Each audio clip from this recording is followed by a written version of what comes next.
जय हिंद सभी defence pensioner बंधु। मुझे उम्मीद है आप सब स्पर्श से या अलग अलग बैंक से सीपीपीसी के थ्रू पेंशन अच्छा खासा मिल रहा होगा निर्बाध रूप से। आज हम ओआरओपी 3 का धमाका के बारे में बात करेंगे। सचमुच यह धमाका है। मैं ये श्रृंखला प्रारंभ किया हूँ। मेरा हमेशा प्रयास रहता है कि एक सर्विसमैन के अलग अलग तरह के तमाम समस्याएं हैं, इनका पहले आइडेंटिफाई किया जाए, उसका क्या समाधान है। समाधान मैं लेके आता हूँ अलग अलग वीडियो में। तत्काल मैंने ओआरओपी 3 का धमाका नाम से स्टार्ट किया हूँ सीरीज।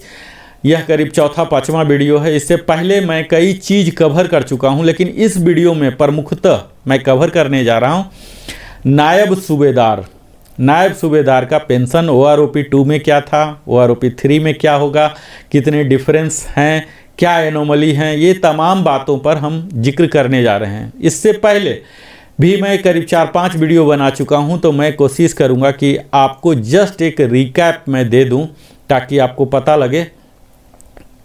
आपने अगर पहले नहीं भी देखा है तो आपको एक पहचान हो जाएगा, पता लग जाएगा। तो आइए, हमने अभी तक ब्रीफ हिस्ट्री ओआरओपी का बताया, माइलस्टोन बताया, सैलिएंट फीचर्स बताए, इसके बेनिफिट्स बताए। ओआरओपी 3 कब लागू होगा, तो यह लागू होगा 1 जुलाई 2024 से। इससे पहले यानी कि 30 जून 2024 तक जो भी रिटायर हुए हैं सबके लिए ये कवर होगा। इसके बाद आप यह देखेंगे कि हमने यह दिखाया कि इसके हिस्ट्री की बात किया। 555 सर्कुलर नंबर से ओआरओपी के 4 इंस्टॉलमेंट आए थे, जो कि 16 से लेके 18 तक के इसके इंस्टॉलमेंट 4 आए थे पेंशनर के लिए। और फैमिली पेंशनर को और एवार्डी को सिंगल इंस्टॉलमेंट में यानी कि लमसम पेमेंट एक मुश्त राशि दे दी गई थी। इसी तरह से 666 सर्कुलर के द्वारा ओआरओपी 2 का पेमेंट हुआ था। इसमें भी सेम पेमेंट के मोड थे, हमारे 4 इंस्टॉलमेंट में दिया गया था। अभी जो ओआरओपी 3 जो अभी धमाका है जिसके बारे में मैं बात कर रहा हूँ, इसका जो प्रेजेंट स्टेटस है, माइलस्टोन्स हैं, इसके अप्रूवल कैबिनेट ने दे दिया है। अगला जो माइलस्टोन है ओआरओपी 3 नोटिफिकेशन हो गया है एमओडी के द्वारा 10 जुलाई 24 को। कंकरेंस प्राप्त हो गया है फाइनेंस डिवीजन डिफेंस मिनिस्ट्री के द्वारा 12 अगस्त 2024 को। और पॉलिसी पेंशन पॉलिसी लेटर भी DESW के द्वारा 4 सितंबर को 2024 को जारी कर दिया गया है। यह DSW MOD में ही, सेना भवन न्यू दिल्ली में ही स्थापित है। और यह लेटर ही अहम है, जो कि 265 पृष्ठ का है, जिसमें 121 टेबल हैं। यही बेस बनेंगे ओआरओपी 3 सर्कुलर के लिए। एज इट इज सब कुछ प्रिंट कर दिए जाएंगे सर्कुलर के नाम से। PCDA प्रयागराज सर्कुलर आएगा।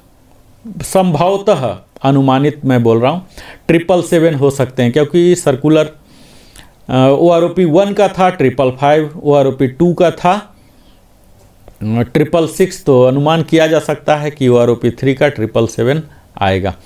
एरियर पेमेंट हो जाएगा। जैसे सर्कुलर जारी होगा तो या तो स्पर्श के द्वारा ही या वेरियस बैंक CPPC के द्वारा, पोस्ट ऑफिस के पास अगर है तो 2% 5%, तो उसके द्वारा पेमेंट तुरंत हो जाएगा।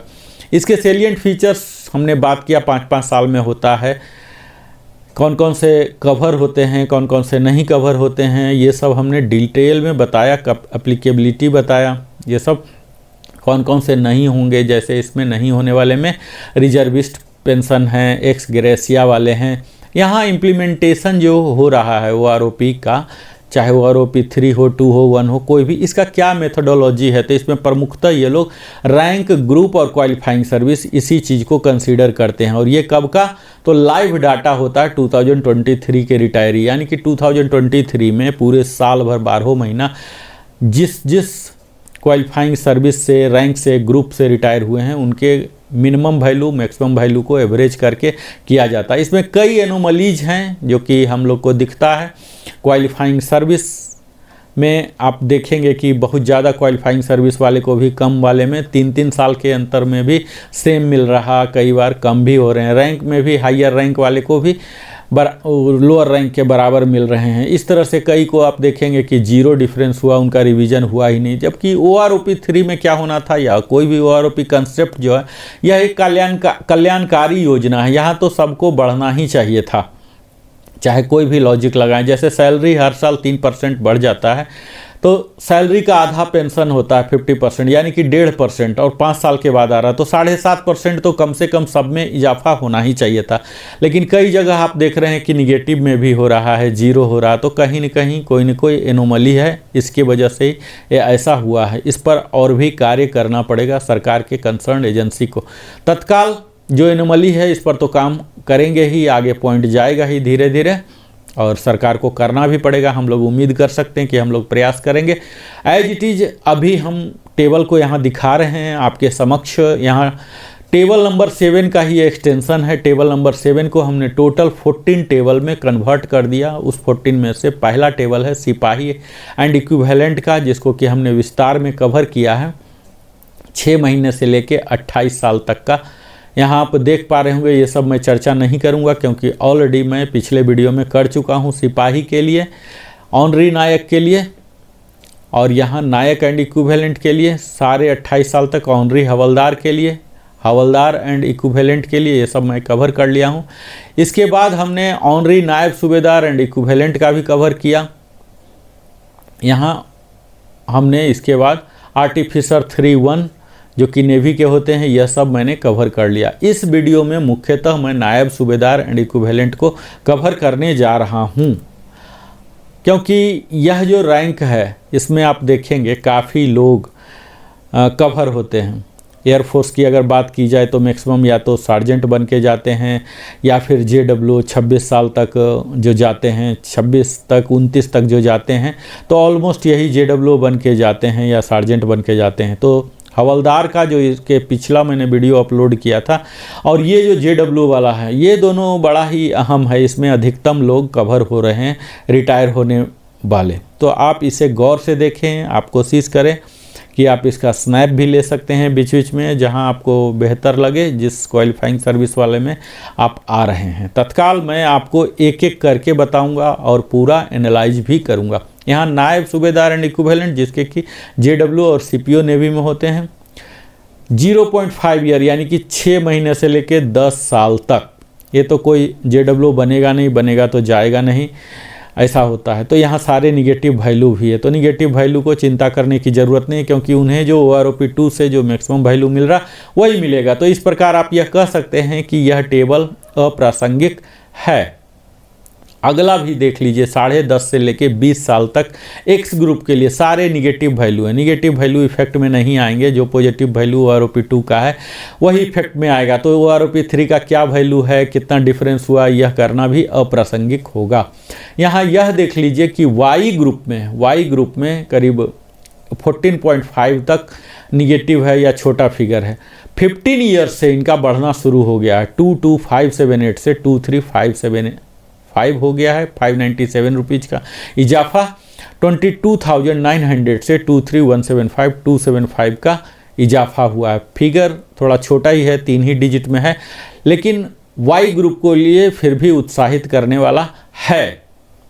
लेकिन एक्स ग्रुप का पूरा निगेटिव है। खैर, इसमें ज़्यादा चिंता की बात इसलिए भी नहीं है क्योंकि एक्स ग्रुप के बहुत ही कम होते हैं जो कि 20 से पहले ही JW बन जाएंगे और पेंशनर भी हो जाएंगे, तो इसलिए इसे भी नज़रअंदाज कर देंगे। हालांकि वाई ग्रुप में आर्मी के कई ऐसे हैं या नेवी के ऐसे हैं जो इस ब्रैकेट में भी जाते हैं, JW CPO बन के भी जाते हैं, तो उनके लिए यहाँ देखिए कुछ ना कुछ मिल रहा। खासकर 18 साल पर 23,825 इनका 2 में होता था, जो कि अब बढ़ के 25,075 रुपीज़ यानी कि 1,250 रुपीज़ बढ़ गया। 24,125 का जो स्लैब था वो पहले OROP 2 में 10.5 से लेके 20 तक का 4 यानी कि 2 साल के लिए था, जो कि अब सेम स्लैब बन गए हैं 25,075 का, जो कि यहाँ भी 2.5 साल को कवर कर रहा 950 रुपीज़, और 20 ईयर्स के लिए थोड़ा सा कम 25 रुपया कम 25,750 925 का इजाफा यहाँ भी हो रहा है। अब हम नायब सूबेदार का अंतिम चार्ट देखेंगे जो कि 28 ईयर्स तक का है। यहाँ 20.5 जो कि ये चार्ट बड़ा ही इम्पोर्टेंट है, इसे आप ज़रूर स्नैप लेके रख लें। यही आप सबों के लिए ज़्यादा इम्पोर्टेंट है क्योंकि मैक्सिमम लोग 20 प्लस में ही रिटायर होंगे। तो 20.5 में जो रिटायर हुए हैं, तो पहले जो स्लैब था पूरे 4 साल का 20.5 से लेके 24 तक का 27875 का पूरे 4 साल का था। अब इस पूरे स्लैब को बढ़ा दिया गया है 3.5 साल यानी कि 23.5 तक का बढ़ा के सेम कर दिया गया 29650।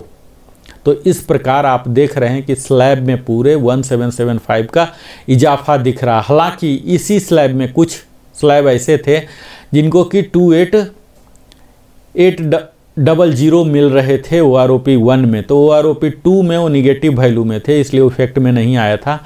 इसी वजह से यहाँ इतना बड़ा दिख रहा है। तो यहाँ जो इतना बड़ा दिख रहा है ये एक्चुअल वास्तविक में नहीं है। इसी प्रकार जब हम 24 इयर्स के एक्स ग्रुप में देखते हैं तो काफ़ी अच्छा वैल्यू इनको मिला है, 2950 का डिफरेंस हो गया है। और यही स्लैब जो बनाया है OROP 3 का 30825 ये पूरे 2.5 साल का चल रहा है। 2950 अलग अलग लोगों का, 24.5 का 28550 का जो स्लैब था पूरे 28 साल तक, पूरे 27.5 साल तक चलता था, जो कि अब फिर से स्लैब बन गए हैं 2-3। 30,825 का जो स्लैब है 24 से लेके 25.5 2 साल का है, जिसमें कि सबको अलग अलग डिफरेंस हो रहे हैं।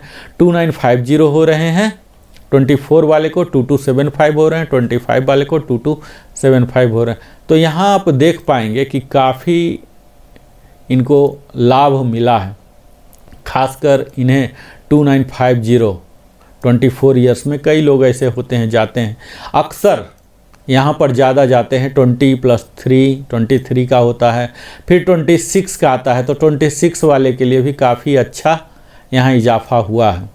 26 वाले का पहले 28550 था जो कि अब 31675 यानी कि 3125 का इजाफा हुआ है। इसी प्रकार 26.5 वाले का भी 28550 ही था जो कि अब 3125 हुआ है।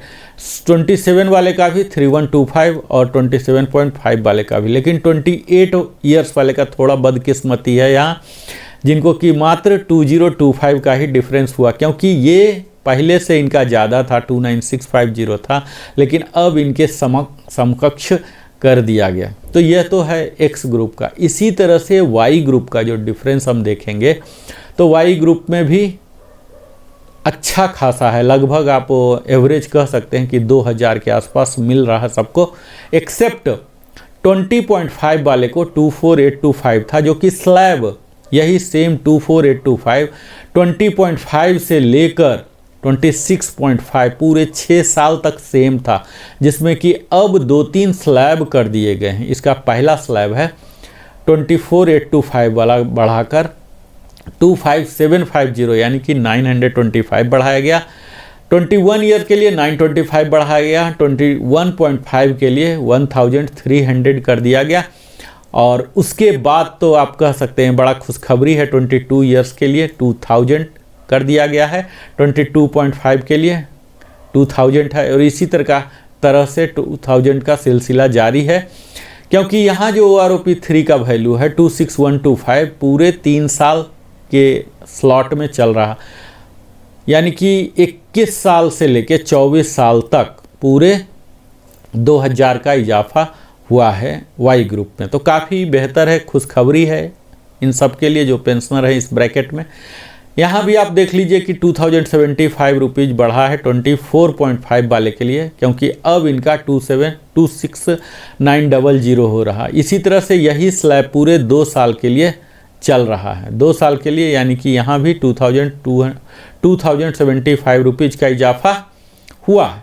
26.5 का 27,225 हुआ है, और यहाँ जो इजाफा 2400। तो काफ़ी इजाफा, जो रैंक जाते हैं ज़्यादा जाते हैं नायब सूबेदार ज़्यादा जाते हैं और इसी क्वालिफाइंग सर्विस में जाते हैं 23 में, 26 में, 29 में, तो काफ़ी यहाँ इजाफा दिख रहा है। यहाँ वाई ग्रुप में भी काफ़ी अच्छा है, एक्स ग्रुप में तो और भी अच्छा है। तो यह तो था अभी तक का एनालिसिस सूबेदार रैंक का। हम नायब सूबेदार का अगले वीडियो में हम नायब सूबेदार के बाद अगला रैंक जो सूबेदार आता है इसमें कवर करेंगे। तो तत्काल हमने नायब सूबेदार का 0.5 यानी कि 6 महीना से लेके 28 साल तक का पूरा कवर कर लिया। अगर आपने हमारे वीडियो को अभी तक हमारे चैनल को सब्सक्राइब नहीं किया है तो अवश्य ही सब्सक्राइब करें, क्योंकि तभी हमें ग्रोथ का, डेवलपमेंट का एक शुभ अवसर मिलेगा। आपके तरह ही आप वीडियो में कमेंट के जरिए आप पूछ सकते हैं, बता सकते हैं। अगर कुछ पूछना चाहते हैं, अगर आप चाहते हैं कि फ़ोन से बात करें तो आप फ़ोन अपना नंबर लिखें, मैं उस पर कॉल बैक करूंगा। मैं अपना यहाँ फ़ोन नंबर नहीं दे रहा हूँ, क्योंकि पेशेवर की तरह मैं दूं फिर कॉल आए फिर हमारे परेशानी होगा, तो मैं परेशानी में पड़ना नहीं चाहता हूँ। आप मैसेज दे दें, मैं यथाशीघ्र उसका जवाब देने का कोशिश करूँगा। बहुत बहुत धन्यवाद, आपने जीवन की बहुमूल्य समय दिया। मैं प्रेसाइज वीडियो बना रहा हूँ, ये पूरा सीरीज है। ये वीडियो डेडिकेटेड था नायब सूबेदार एंड इक्विवेलेंट के लिए, JW CPO के लिए। अगला वीडियो हम सूबेदार के लिए और इसी तरह से अलग अलग रैंक को फुल एनालिसिस के साथ बताएंगे। आपको क्या क्या एनोमलीज है ये सब भी बताएंगे। अगर खुशखबरी है, कोई अच्छाई है तो भी बताऊंगा, अगर कोई बुराई है तो भी बताऊंगा। मैं फिर से मिलता हूं आपके समक्ष। बहुत बहुत धन्यवाद, हृदय की गहराई से फिर मिलता हूं। धन्यवाद, जय हिंद।